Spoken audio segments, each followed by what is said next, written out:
हाय चैम्स, मैं आपका दोस्त सीए सुनील आप सबके सामने आ गया हूं बेटा जनवरी 2025 की एक और स्ट्रैटेजी लेकर। सर इस टाइम स्ट्रैटेजी मतलब हम तो ऑलरेडी तैयारी कर रहे हैं। मैंने कहा यस आई नो, सब बच्चे अपनी तरफ से बेस्ट देने की तैयारी कर रहे हैं, हमारे सभी दोस्त लगे हैं अपना बेस्ट वर्जन देने में। बट दोस्तों आई नो ये टाइम बहुत ही ज्यादा क्रूशियल है। क्रूशियल किस टर्म्स में?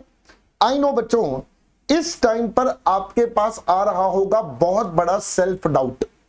अपने ऊपर ही सेल्फ डाउट आ रहे होंगे बार बार, क्या यार मैं कर पाऊंगा या मैं कर पाऊंगी। ऐसे डाउट जनरली आपको हॉन्ट कर रहे होंगे। इस समय कई बार ये सोचते सोचते भी आपका नेगेटिव जोन हो जाता है और पढ़ाई से मन हट जा रहा होगा। ऐसा हो सकता है हो रहा हो, तो ये मैं उन्हीं सब बच्चों के लिए बेटा आपके साथ सॉल्यूशन लेकर आया हूं।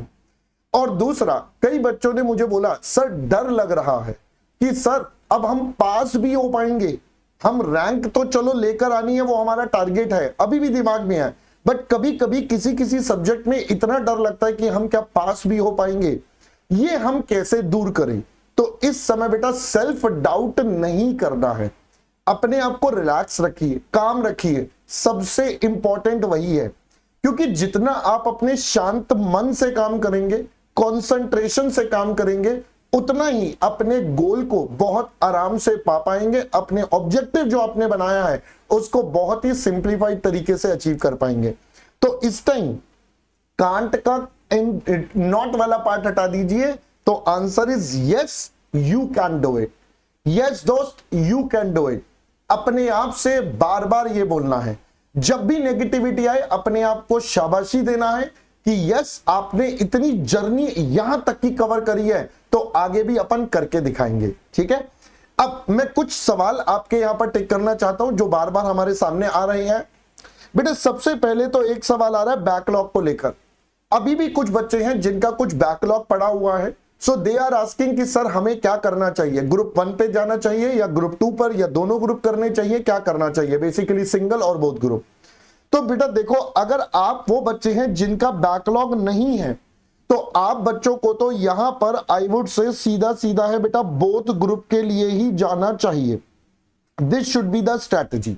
अब इसकी डिटेल स्ट्रैटेजी ऑलरेडी मैं एक और वीडियो में इससे पहले बना चुका हूं, आप उसको प्लीज रेफर कर लेना। वहां पर डिटेल गाइडलाइंस दी आपको किस तरीके से बोथ ग्रुप की प्रिपरेशन प्लान करनी है अप टू जनवरी का। दूसरा बेटा, जिन बच्चों का बैकलॉग है, भाई देखो मेरे हिसाब से अगर वो बैकलॉग, सबसे पहला सवाल है क्या 30 अक्टूबर तक कंप्लीट हो सकता है विद प्रैक्टिस। याद रखना बेटा विद प्रैक्टिस 30 अक्टूबर वैसे बहुत ज्यादा प्रोविजन में है।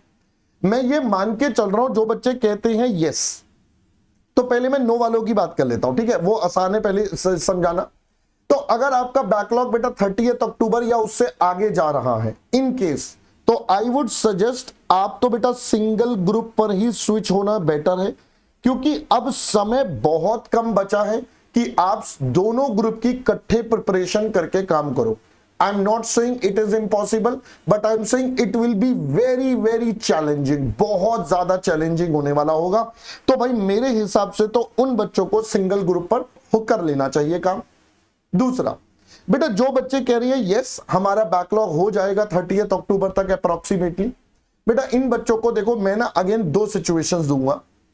पहला, what is the level of confidence in the rest of the subject. I am assuming आपका बैकलॉग किसी एक आध सब्जेक्ट में ही होगा, तो what is the level of confidence in rest of the subject. अगर आपको लगता है कि बेटा रेस्ट ऑफ द सब्जेक्ट्स में वी आर कॉन्फिडेंट, तो आई वुड सजेस्ट कि आप पहले नवंबर तक ग्रुप 1 की प्रिपरेशन करना। मेरी बात ध्यान से सुनना, नवंबर एंड तक ग्रुप 1 की प्रिपरेशन पे फोकस करना। नवंबर एंड के बाद आपको लग रहा है यार ग्रुप 1 मेरा बहुत सॉलिड हो गया है, देन दिसंबर में बेटा ग्रुप 2 आप अपना स्टार्ट करना। अगर आपको लगता है कि नहीं यार मेरा नवंबर में ही ग्रुप 1 अभी पूरा नहीं हो पाया, या मेरे अंदर कुछ इश्यूज आ गए, मैं नहीं कवर कर पाया टिल, मैं एक डेडलाइन दूं तो अगर मैं आइडियली बोलूं 20 से 25 नवंबर तक आपका ग्रुप 1 अगर हो जाता है, तो उस केस में आप फिर बोथ ग्रुप ले सकते हैं। वरना अगेन मैं आप बच्चों को बोलूंगा कि भाई आप सिंगल ग्रुप पर जाना, क्योंकि बेटा ग्रुप 1 में अकाउंट्स और टैक्स काफी वाइड सब्जेक्ट है, दोनों में समय लगेगा इनके ऊपर कमांड बनाने में, ग्रिप बनाने में। ठीक है, तो थोड़ा सा समय ये सब्जेक्ट ज्यादा मांगते हैं, तो इसलिए भाई अगर ग्रुप 1 20-25 नवंबर तक फर्स्ट रिवीजन आपकी कंप्लीट नहीं हो पा रही है, इन केस वो थोड़ा आगे जा रही है, तो आई वुड सजेस्ट बेटा आप सिंगल ग्रुप पर ही फोकस करें। That is my suggestion. Again बेटा मैं फिर से बोल दूं, आप बोथ ग्रुप जा सकते हैं, but that will be a very challenging situation. ठीक है, तो उस चक्कर में कई बार क्या होता है, बच्चा एग्जाम फॉर्म भरने के बाद पेपर के समय में हिम्मत हार जाता है, नहीं यार मेरे को तो ग्रुप 1 पे जाना है। So that is my suggestion over here. ठीक है बेटा, इसके अलावा बच्चा, इसके अलावा अब मैं बात करता हूं हमारी स्ट्रेटेजी क्या रखनी है। देखो बेटा, जिन बच्चों को इस टाइम पे डर लग रहा है, ये स्ट्रेटेजी में स्पेसिफिकली उनके लिए बनाकर लाया हूं। बेटा सबसे पहले आप क्या करिए, एक बात याद रखिए, सारे सब्जेक्ट मिलकर आपको पास करवाने वाले हैं, कोई एक अकेला सब्जेक्ट नहीं करवाएगा। जब सारे सब्जेक्ट इकट्ठे होंगे तो बेटा सब में पास होना मैंडेटरी है।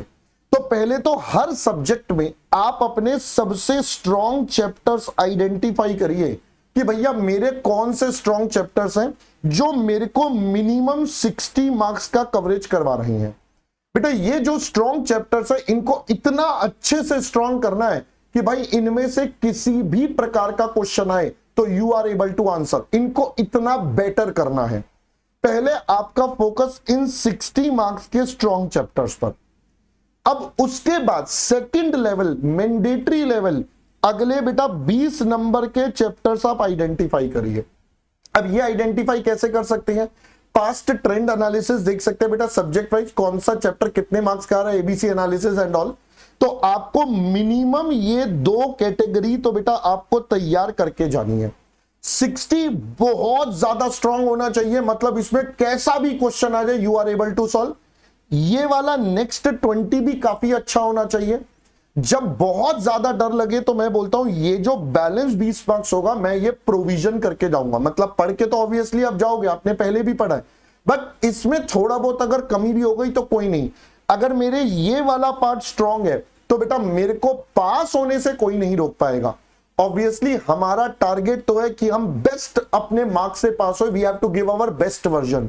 तो उसके लिए पढ़ना तो सारा ही है, वो तो हम बाय डिफॉल्ट बोल रहे हैं, बट क्योंकि अभी आपको डर लग रहा है, सेल्फ डाउट हो रहा है, उससे बाहर निकलने के लिए पहले बेटा ये 2 कवर करिए। इससे क्या होगा, कॉन्फिडेंस बढ़ जाएगा। हाँ यार अब पास होने से तो कोई नहीं रोक सकता, we are definitely going to pass. तो बेटा ये आपकी एक बेसिक स्ट्रेटेजी है जो आपको फॉलो करनी चाहिए। बाकी जनरल बातें बेटा, पॉजिटिव रहिए, नेगेटिव लोगों से बात मत करिए, जिनसे नेगेटिविटी हो रही है मत करिए। नेगेटिविटी आए immediately switch over to some positive thing, so that आप अपना पॉजिटिव तरीके से अपनी लाइफ में अपनी तैयारी को और आगे बढ़ो। So wishing you very very all the best. अब की बार बेटा करके दिखाना है। यस बेटा आपको करना है, यस मैं आप ही को बोल रहा हूं, you have to do it and believe me you are going to make it. So all the best from my side. पढ़ते रहें क्योंकि अंत में पढ़ाई काम आओगी। बाय बाय दोस्तों।